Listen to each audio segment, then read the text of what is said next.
sebelum dibawa semua barang-barang udah beberes ini. Si Papir mah dari tadi nungguin aja dengan tenang. Habis aku ajak jalan tadi, dan ini dia udah relax banget ini. Nanti tinggal dikeluarin terakhir di bandara buat kencing dulu. Ini udah jam 6 sore, jadi kami ke area kantor karantina ini buat ngeluarin Papir dulu buat jalanin dia. Siapa tahu dia masih mau kencing.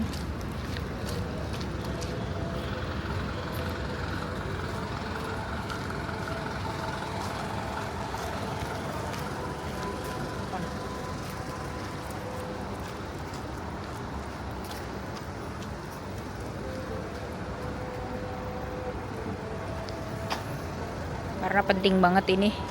Kalau dia kencing terakhir sebelum masuk kandang. Soalnya dia nanti akan ada di pesawat selama kurang lebih 18 jam, termasuk waktu transit. Dan kami nggak akan ketemu selama itu.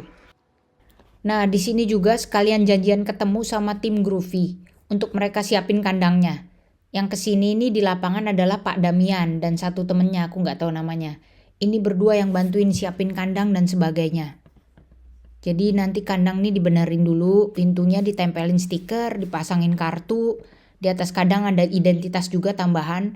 Sekalian juga nanti ada kalung, makanan, list atau apapun yang mau dibawa itu ditaruh di atas, dilem di atas. Terus kalung itu harus dilepas soalnya. Karena ternyata katanya bahaya nanti kalau di kandang selama penerbangan. Nggak boleh pakai kalung, soalnya dianggap beresiko. Itu ditempelin di atas, ada makanan, ada identitas dan sebagainya. Disiapin juga tempat minumnya, tempat makannya.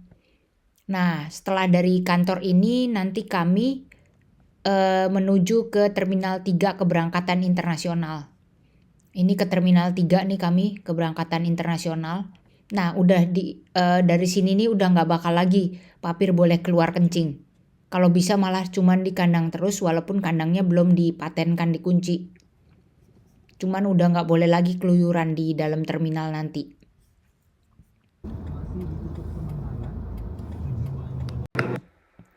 Nah, begitu sampai ambil troli untuk bawa kandangnya karena kandangnya ini nggak ada roda. Jadi menurut aturan IPATA itu dilarang ada roda. IPATA itu International Pet Transport. Jadinya itu udah ketentuan internasional lah gitu. Karena dianggap beresiko kalau ada roda. Mungkin pas muat pesawat atau turun lubang dikunci atau apa. Pokoknya roda itu beresiko. Nah, persiapan check-in ini dibantu sama Pak Damian juga. Check-innya seperti biasa, check-in orang sama check-in doginya sekaligus kasih tiket kita dan reservasinya dia, terus ditimbang ulang untuk mastiin, terus dikasihin stiker yang Turkish Airline itu. Nah, karena dibantu Pak Damian jadi semuanya lancar prosesnya. Stiker live animal itu disediain sama pihak travel, tapi aku juga bawa sendiri, aku tambahin. Pak Damian udah kerja jadi asisten lapangan untuk urusan pet travel ini 15 tahun, bayangin. Udah pengalaman banget dan dalam seminggu bisa berapa kali dia ke bandara bolak-balik ngurus hal yang sama seperti ini. Yang ini semua lalu Ibu terima sudah jadi. Oke, yang ya. Kopi mana yang Nanti. Ini yang udah, kopi ini, dikasih ke sana ya, Pak? udah itu udah beda. Itu memang kami siapkan untuk airline-nya. Untuk ekstra kopi dokumen ini satu bendel ini. Ini ekstra kopi dokumen aslinya semuanya. Oke. Ini Ibu boleh pegang, Ibu Ya. simpan saja. Dan ini originalnya. Jadi semua saya pinggang ini Ya, ya. ini Ibu pegang. Oke. Simpan.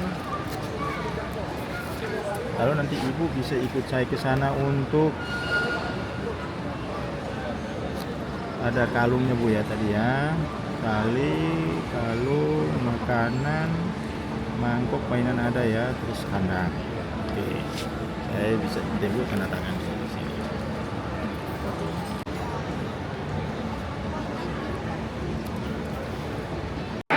Oke, waktunya berangkat.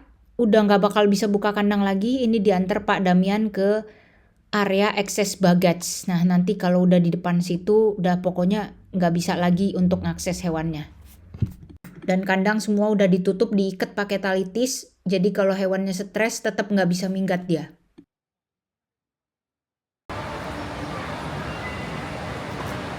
Oversize baggage itu berarti udah di dekat itu ya, Pak ya? Di dekat loading ke pesawat ya, Pak? Letaknya. Belum. Sama aja kayak dia masih loading.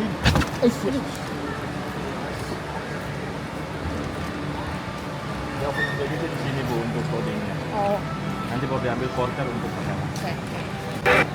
Nah ini udah di depan ruang access baggage, nunggu petugasnya keluar. Aku udah nggak bisa lagi buka kandang atau ngeluarin dia. Dan ini udah terakhir juga aku ketemu dia. Wait ya, Pin di situ ya. Tunggu situ, tidur aja. Setelah ini dia dengan jalurnya sendiri dibawa ke pesawat. Dan aku dengan jalurku. Ini detik-detik paling menegangkan sih sebenarnya. Tapi aku berusaha tetap rasional. Setelah dia dimasukkan di ruang access baggage, tuh aku masih nunggu dan masih beberapa menit dulu sebelum dia benar-benar dibawa oleh petugas untuk ninggalin ruang itu menuju bagasi live animal di pesawat. Setelah semuanya beres, Pak Damian pamit pulang. Pak Damian tuh sabar, pengertian banget dan penjelasannya tuh jelas, clear. Jadi aku sangat terbantu banget sih di hari keberangkatan yang stressful banget ini. Terima kasih banyak ya untuk Pak Damian. Ini udah jam 8 kurang dan aku juga udah harus segera boarding pesawat. Jadi udah gak ada waktu lagi terlalu banyak cemas dan overthinking. Aku udah coba rasional dan alihin konsentrasiku ke paspor, tiket, dan boarding pass untuk berangkat. Setelah kandang papir lepas dari pandangan, aku buru-buru menuju bagian keberangkatan. Udah gak bisa mikir ini itu lagi karena harus fokus pada apa yang ada di hadapan sekarang. Itu Turkishnya, tapi aku gak lihat oversize baggage-nya di sebelah mana yang bawa papir. Nah pas aku serahin boarding pass untuk masuk pesawat, aku langsung tanya ke petugas apakah anjing saya sudah masuk ke dalam pesawat. Setelah mereka mastiin, ketika dalam pesawat aku masih berusaha mastiin lagi ke pramugarinya sebelum berangkat bahwa papir udah masuk di pesawat yang sama denganku. Saya terus berdoa aja, berserah dan percaya dengan segala proses ini. Saat pesawatnya tinggal landas, saya hanya berucap. Dengan sedih, pilu, kecewa, juga bercampur cinta mati dengan negara ini. Bye Indonesia. Beberapa menit kemudian ada rasa lapang dan los. Saya jauh lebih tenang. Tidak ada lagi overthinking yang menghantui. Saya sibuk dengan ngutak-atik peta yang ada di layar di hadapan saya ini, melihat rutenya. Pesawat udah sampai Dubai ketika saya bangun. Nah, jadi sekitar sebentar lagi mendarat di Turki, gak lama lagi. Ini berarti saya dan papir sudah melewati ribuan kilometer. Di layar itu juga ada tampilan dari kamera bawah pesawat nih. Jadi saya bisa lihat bagaimana dia mulai mendekati landasan Istanbul dan mulai mendarat sampai mendarat di aspal. Ini saya rekam dari layarnya. Setelah mendarat sekitar jam 4 subuh, hal pertama yang saya lakukan adalah tanya soal papir. Saya diarahkan langsung bertanya di counter access baggage dari pesawat Turkish itu. Saya panik karena smart tag yang untuk mendeteksi keberadaan papir yang saya pasang di dalam kandangnya itu terdeteksi di telepon saya masih berada di Jakarta. Meskipun sudah saya refresh Samsung telepon beberapa kali. Saya benar-benar cemas. Buru-buru mencari counternya access baggage dan bapaknya itu bilang di counter access baggage, dia bilang nanti balik lagi 20 menit lagi karena belum ada update kabar dari kru pesawat dan bagasinya karena pesawatnya itu baru tiba jadi belum tahu. Saya tahu saya tidak akan melanjutkan perjalanan ini jika papir masih tertinggal di Jakarta.